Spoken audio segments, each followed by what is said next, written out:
आह! माँ! अरे क्या माँ माँ कर रहा है? बकरी का बच्चा है क्या? अरे माँ मजाक छोड़ो। मुझे फाइनली वो मेन चौराहे वाली दुकान मिल गई है। अब देखना, आपका बेटा दुगनी स्पीड से पैसा कमाएगा। उफ़, ये क्या? मेरी ऑनलाइन मेकअप क्लास चल रही है। इतनी ज़ोर से क्यों बोल रहे हो आप दोनों? अरे मेरी धर्म पत्नी जी, मेकअप क्लास बाद में करना। वो चौराहे वाली दुकान मिल गई है हमको। अरे वाह! रुको, मैं अपनी माँ को फ़ोन लगाकर बता देती हूँ। अरे मैं भी अपने रिश्तेदारों को बता देती हूँ। कितनी खुशी की बात है। हाँ हाँ, मैं भी अपने दोस्तों को बता देता हूँ। 1 हफ्ते बाद रजिस्ट्री है। बस, घर में खुशी का मौका था। उन तीनों ने अपने-अपने फ़ोन उठाए और लोगों में बात फैलाना शुरू कर दिया। और रही सही कसर, श्वेता बहू ने अपने पड़ोस में सबको बताकर कर दी। अरे वर्मा आंटी, अब हम भी जल्दी कार ले लेंगे। घर का रेनोवेशन होगा और ठाट से रहेंगे हम भी। अरे, ऐसा क्या हुआ? लॉटरी बाटरी लग गई है क्या? अरे, इस बार चौराहे वाली मॉल में हमको भी दुकान मिल गई है। दुकान नंबर 21, जो एकदम चौराहे पर है। अब ग्राहक बढ़ेंगे तो आमदनी भी बढ़ेगी ही ना। अरे वाह, कितनी खुशी की बात है। मैं बहुत खुश हूँ तुम्हें इतना खुश देख के। बाकी एक बात कहूँ, सबको मत बताते फिरना। किसी की नजर लग जाएगी तो खुशी की खबर वापस लौट जाएगी। हैं? ऐसे थोड़ी ना होता है। अब डरा रही हो। अरे सही कह रही हूँ। काली नजर कहते हैं इस चीज को। जब आप किसी को कुछ बताओ और वो काम बिगड़ जाए। अरे लेकिन मैं तो। तुमने सबको बता दिया ना? हाँ, फोन लगा लगा के। अब बच के रहना। काली नजर बड़ी खतरनाक होती है। श्वेता इतनी खुश रहती है कि वो वर्मा आंटी की बात पर ध्यान ही नहीं देती, जबकि पड़ोस में और भी लोगों से खुशी की खबर शेयर करती रहती है। अगले दिन राजेश बहुत दुखी होकर घर आता है। अरे बेटा क्या हुआ? मुंह क्यों सूजा हुआ है? मधुमक्खी ने काट लिया क्या? माँ, वो दुकान किसी और के पास चली गई। किसी ने ज्यादा भाव लगा दिया। अरे पर बात तो आपसे हुई थी ना उस दुकान वाले की। हाँ, आज मैं टोकन अमाउंट देने गया था, तब मुझे पता चला। कोई आकर सुबह मुझसे पहले ही ज्यादा अमाउंट दे गया। हम्म, काली नजर। क्या? क्या कहा?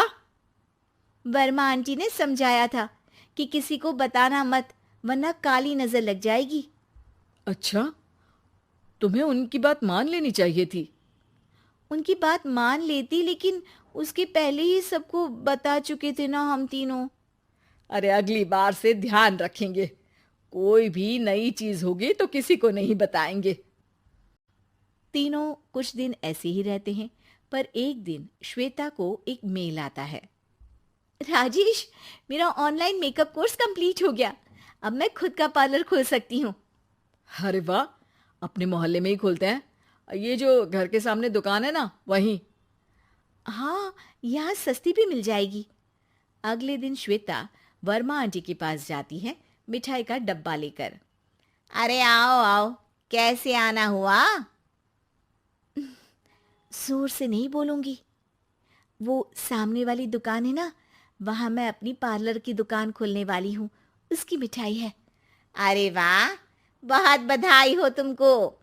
हाँ, मैं कमाने लगूंगी तो राजेश पर पूरे घर का बोझ नहीं रहेगा ना आंटी जी। ये तो है। पर ये बता कि तूने ये बात किसी और को तो नहीं बताई ना? अरे नहीं नहीं, पिछली बार गलती कर दी थी। काली नजर लगी किसी की और राजेश के हाथ से वो दुकान चली गई थी।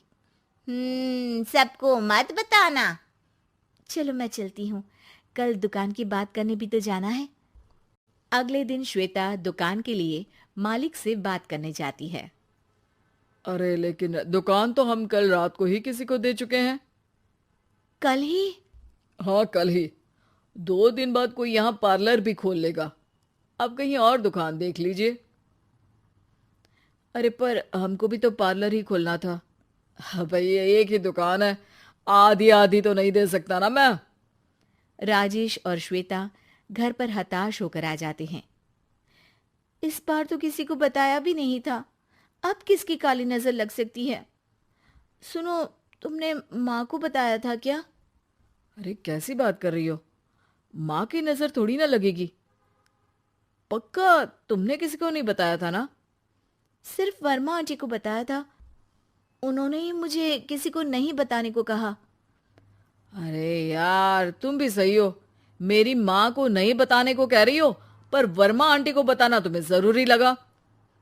अरे वर्मा आंटी ने ही तो काली नजर के बारे में बताया था ना, वो हमेशा हमारा भला ही तो चाहती है। मेरी माँ भी हमारा भला ही चाहती है। अरे पर चिल्ला क्यों रहे हो? बात नहीं कर सकते क्या आराम से? नहीं आता वो आराम से बात करना, और करना भी नहीं चाहता हूं मैं। दुकान जाने का दुख गुस्से में बदल गया था और राजेश और श्वेता में बात बंद हो गई थी। 2 दिन बाद मोहल्ले में पार्लर का इनॉग्रेशन हुआ, जिसमें मोहल्ले के सभी लोगों को बुलाया गया, पर श्वेता, राजेश और माँ नहीं जाते। माँ, अंदर आ जाओ, क्या देख रही हो? अरे नया पार्लर देख रही हूं अपने आंगन से। देखो, माँ को दूसरे का सुख देखने में कितना मजा आ रहा है, मेरा दुख नहीं दिख रहा इन्हें। यहाँ मेरा पार्लर भी तो हो सकता था। अरे चुप रहो यार, हर बात में लड़ाई क्यों ढूंढ रही हो? राजेश और श्वेता फिर बहस करने लगते थे। तभी माँ ने दोनों को बाहर बुलाया। अरे जरा देखो तो, दुकान चलाने वाले का बोर्ड पर नाम क्या लिखा है? श्रुति वर्मा। गाड़ी निकाले बेटा, हमें कहीं जाना है। काली नजर का इलाज कराने? राजेश अपनी बाइक निकालता है। तीनों ट्रिपलिंग कर रहे हैं। माँ राजेश को उस मॉल वाली दुकान पर लेकर जाती है जहां राजेश अपनी दुकान खोलने वाला था। यही दुकान लेना चाहता था ना तू? हाँ, पर इनको भी दुखी करने लेकर आई हो क्या यहाँ पर दुकान दिखाकर? वहां काफी नहीं था? अरे श्वेता, थोड़ा सब्र रख, अभी पता चलेगा कि हम यहाँ क्यों आए हैं। बता, इस दुकान चलाने वाले का नाम क्या है? अनुपम वर्मा। कुछ समझ में आया? वो दुकान वाली श्रुति वर्मा, ये दुकान वाला अनुपम वर्मा, और हमारे पड़ोस में हमने उस दुकानों के बारे में बताया किसको था? अब वर्मा आंटी को। मतलब वर्मा आंटी ही हमारा काम बिगाड़ रही है? नहीं नहीं, ऐसा नहीं हो सकता, ये बस इत्तेफाक है। राजेश अपना फोन निकालता है और श्रुति वर्मा और अनुपम वर्मा के नाम फेसबुक पर सर्च करता है, जहां ये दोनों ही वर्मा आंटी के रिश्तेदार होते हैं। श्वेता को समझ में आ जाता है कि वर्मा आंटी की ही नजर खाली नजर है। अब क्या करना है? कोई भी खुशी की खबर हो तो काली नजर से बचना है, यानी वर्मा आंटी से बचना है। अरे पर मुझे ये समझ में नहीं आया कि वो हमारे साथ ऐसा क्यों करेंगी। अरे बेटा, एक सीख है, दूर के आदमी को आपकी तरक्की से कम परेशानी होगी, पड़ोसी को ज्यादा। दोनों माँ की बात में हामी भरते हैं और अगला काम चुपचाप करने की कसम खाते हैं, ताकि आगे से वर्मा आंटी कोई काम ना बिगाड़ सके।